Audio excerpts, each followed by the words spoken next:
The frost sang through the spires of Northspire as if the wind itself mourned the lost warmth of the sun. The frozen Matriarch, whose name was whispered in every corner of the polar dominion as Queen Isolde, emerged from her sanctum, a towering figure draped in glacial silver and crowned with a tiara forged from the last breath of a dying ice star. Her footsteps crackled over the frozen obsidian tiles of the Hall of Eternity, each step a rhythm in a dirge older than memory. Around her stood the Frost Guard, knights clad in mirror-polished armor reflecting the auroras, their halberds glowing, with cryo-runes that pulsed in time with the heart of the glacier beneath them. As the throne room's crystalline arches refracted the soft light of a nearby dwarf star, Queen Isolde raised her hand, and silence fell like snow. Her voice, calm yet commanding, pierced the chill. The balance is tipping. The Fire Lords come. For our silence, for our purity, we must answer with ice and steel.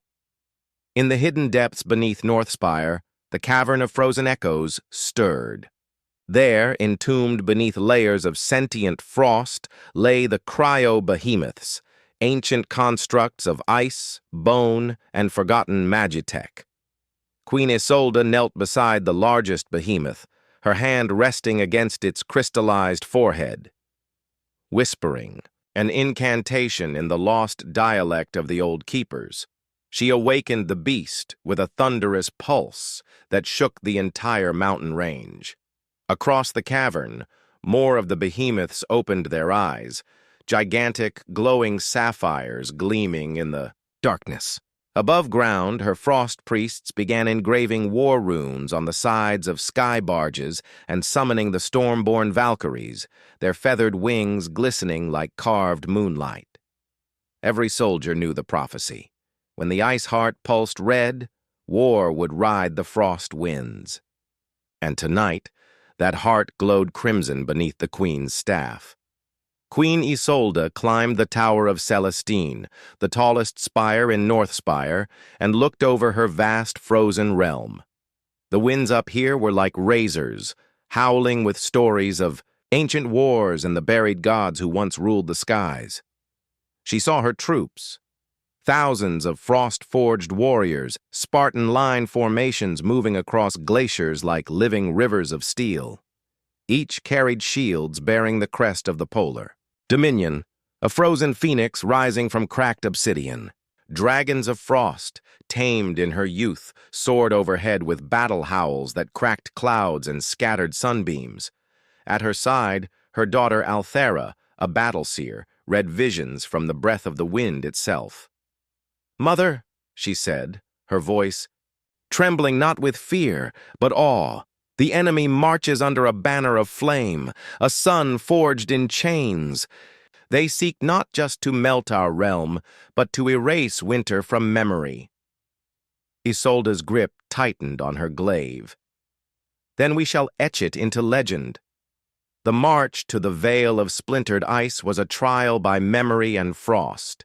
The Queen's army passed through ancient ruins of a civilization even older than Northspire, a time when stars fell from the sky and gave birth to iceborne cities. Among the glaciers lay frozen monoliths with runes still pulsating from an age before time. Valkyrie riders landed briefly to resummon their spirit mounts, while cryo-behemoths trudged through deep snow, shaking the earth beneath. Their arrival was met by scouts bearing dire news. Firelord Scorion's legions had crossed the equatorial divide and now scorched the snowfields with firestorms. Isolde addressed her army on the edge of the world. "Let their flames rage. They will find no cinders here, only ice that remembers every spark, every war, every death. And ice, my warriors, never forgets." The first battle erupted beneath the twin auroras of Jarithal, a place known in ancient myths as the Eye of the Old Sky. Fire met frost with explosive violence. The sky shimmered with vaporized snow and molten metal. Lava-forged titans advanced with flamethrower mouths and tectonic fists, but were met by the disciplined phalanx of frost knights, whose spears unleashed freezing pulses that turned magma to stone mid-flight. The air was thick with elemental screams. Queen Isolde rode into the fray on the back of a frost worm named Nixel, wielding her polearm Coldstar, whose edge could shear flame from air. She cleaved through pyromancers, shattered flame serpents, and finally confronted Scorion's dread lieutenant, a molten beast known as Charbrand. Their duel raged across the battlefield until Isolde, invoking the Frost Writ, summoned a glacial storm so intense it froze time for 10 heartbeats, and in that silence, she struck him down. When the final bastion fell, Firelord Scorion himself emerged from a blazing chariot drawn by solar beasts. The glacier beneath his feet cracked from the heat. A dome of fire surrounded him, warping the very fabric of frost. Isolde dismounted and walked across melting ice to meet him face to face. Their armies formed a circle, silent witnesses to a clash of godlike will. Words passed between them, ancient dialects of light and ice, before Scorion raised his gauntleted hand and cast a sun flare toward her heart. Isolde raised Coldstar, and with it, channeled every prayer, every storm, every loss of her people, into a blade of sorrow and defiance. The flare shattered. The mountains trembled. Their duel lasted an hour and reshaped the region into a new landmass, later known as the Cradle of Crystals. And in the final strike, she split his armor, extinguished his fire, and left the rest to history. After the war, Northspire stood wounded but defiant.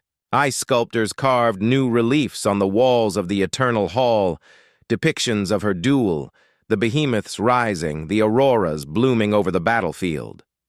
The queen did not celebrate. Instead, she knelt before the tomb of her fallen sister, who perished guarding the cryoforges. She vowed that no enemy, no fire, no god would ever breach the frost again. Under the renewed aurora sky, she raised her banner, a glyph of infinite winter, and addressed the remnants of her people. We are the memory of ice. Let us be its voice. Let our breath chill the stars, and let them never forget that frost endures when all else burns.